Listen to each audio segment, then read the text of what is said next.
অনেক বেশি আনন্দ করবেন আমাদের।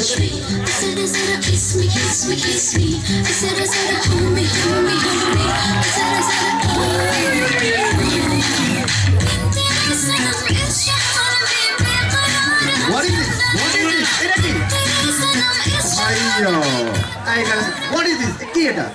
আপনি আমার কাছ থেকে দূরে চলে যাচ্ছেন কেন? তা আমি কোথায় যাবো? আপনি এখানে আসুন। জায়গা তো দিতে হবে আমাকে। ঠান্ডার সময় সুন্দর আবহাওয়া, কাছাকাছি পাশাপাশি খুব ভালো লাগবে। মানে এটা তো পাশে অন্য কারোর সাথে করা যাবে, এখানে পাবলিক প্লেস এটা। পাবলিক প্লেসে আচ্ছা যাই হোক, আমার মনে হয় ওর নামটা একটু একটু যদি তোমার পরিচয়টা একটু যদি বলতে। আপনি বলেন। তোমার পরিচয় তুমি দাও। আপনি ভালো করে বলতে পারেন। আচ্ছা যাই হোক, ওর নাম হচ্ছে মারে ডার্লিং। না, একটু ভুল হয়ে গেল। আপনার জন্য শুধু ডার্লিং।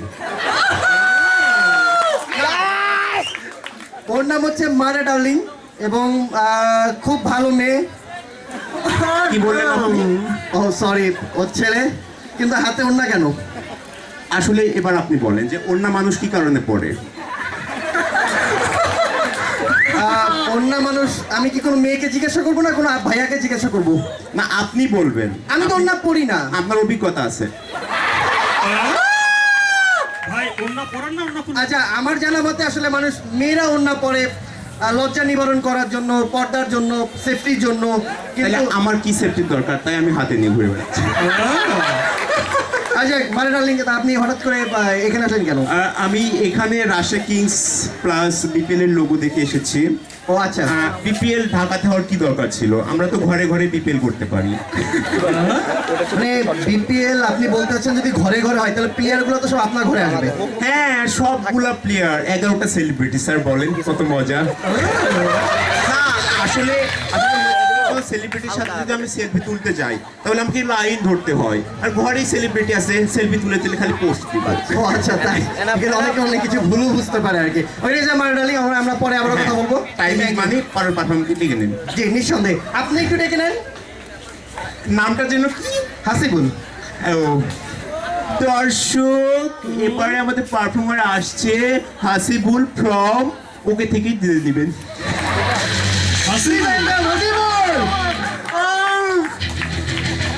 সবাই কেমন আছেন? আমি একদিন রেস্টুরেন্টে গেছি খাইতে, আর মাছ মধ্যে করে একটু পাত দিলাম। সবাই আমাদের বড় বড় চোখ করে তাকাই আসছে। তো আমি পরিস্থিতি কন্ট্রোল করার জন্য মুখটা আসতে দেখলাম। তো পাশ থেকে একটা লোক আমাকে ডাকা বললো, ভাইয়া যতই মুখ দেয়া আওয়াজ করে না কেন, আগেরটার মতো আর ফ্লেভার পাওয়া যাবে না। একটি প্রেগনেন্ট মেয়েকে দেখে একটি ছোট্ট বাচ্চা বলছে, কাকিমা কাকিমা আপনার পেট উঁচু কেন? না, এখানে তোমার মধ্যে একটি ছোট্ট বাচ্চা আছে।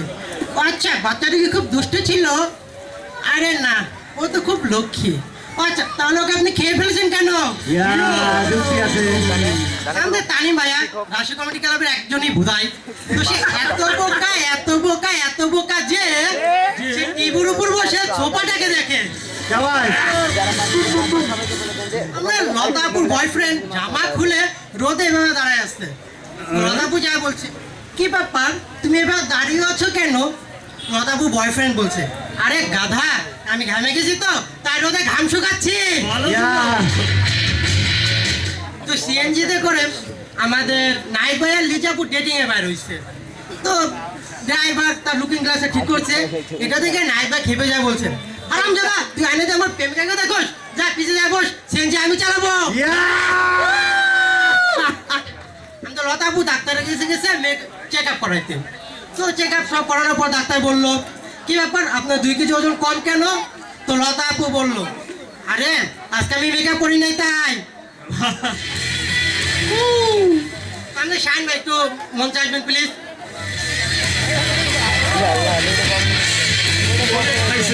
আমাদের শাইন ভাই দেখতেই পাচ্ছেন শরীর।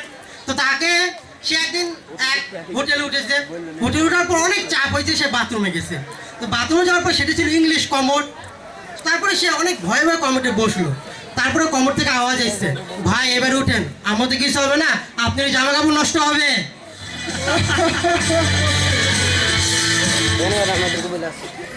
আমাদের কিবরা ভাইয়ের স্ত্রী মানে আমাদের ভাবি কিবরা ভাইকে বলছে, আচ্ছা স্বর্গে কি বিয়ে হয়? না, স্বর্গে কোনো বিয়ে হয় না। তারপরে কিবরা ভাই বলছে, আচ্ছা স্বর্গে বিয়ে হয় না? স্বর্গে বিয়ে হয় না। আচ্ছা, স্বর্গে কেন বিয়ে হয় না? আরে গাধা, স্বর্গে যদি বিয়ে হতো সেটি স্বর্গ আর স্বর্গ থাকতো না, 2 দিনেই নরক হয়ে যেত। Thank you.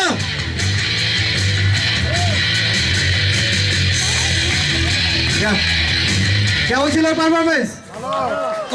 একটু জোরে শুনতে চাই, কেমন ছিল? ভালো। আজকে কি দুপুরে খেয়েছিলাম? সামনে খাইছিলাম। কেন মা বেশি খাইতে দেয়নি? না মানে একটা পারফরমেন্স তো প্রথম, সেজন্য একটু ভয় হয়েছিলাম, এখনো খাচ্ছি। ও এখনো কাঁপছে আর কি। যে ওর জন্য জোরে একটা হাততালি চাই আমরা। Thank you. থ্যাংক ইউ, অনেক অনেক ধন্যবাদ ওকে। আজকে দুপুরে একটু আমার কথা বলি যে আমার বাসায় খুব তাড়াহুড়ো করছি, বেলা 2টো বাজে, এখানে আসতে হবে, সাজগোজ করে রেডি। আমার মাকে বললাম যে আম্মা তাড়াতাড়ি খাবার দাও, এ বলছে একটু ওয়েট কর। কেন? কয় আমার তরকারি সব রান্না করা হয়ে গেছে, কিন্তু আমি ভাত রান্না করতে ভুলে গেছি। এটা আজকের ঘটনা, একেবারে আজকের ঘটনা। এর আগে তিনি সকালবেলা আমাদেরকে খিচুড়ি রান্না করে দিয়েছে, তো দেখি ভাতের সাথে ডাল ডুল সবই আছে। এই খিচুড়ি কি ভাত দিছো কেন, এরকম কেন? কয় না, আমি খিচুড়ি রান্না করছিলাম, তবে হলুদ দিতে ভুলে গেছি। প্রচুর ভবিষ্যতে আমি শিওর মাংস রান্না করে দিবে আমার মা, তখন দেখা যাবে যে মাংসের ফ্লেভার আছে, মাংস নাই। তানভীর ভাই, জি। আপনি ভাত খাওয়ার পরে কি করছেন? দেখি হাতটা দেখি একটু। এটা একটু মুছে দেখো, এটা হ্যাঁ এখানে সানসিল্ক, লাইফ বয়। তানভীর কাহিনী কি? আমরা তানভীর ভাইয়ের কাছ থেকে কাহিনীটা জেনে নিব পরে। আমার তো তাও লাইফ বয় মাথায় আছে, কিংবা আমার হাতে সানসিল্ক আছে, কিন্তু ওর হাতে আমি যা শুকলাম এটা বলা যাবে না। মানে এটা ওর অবস্থা আরো খারাপ আর কি।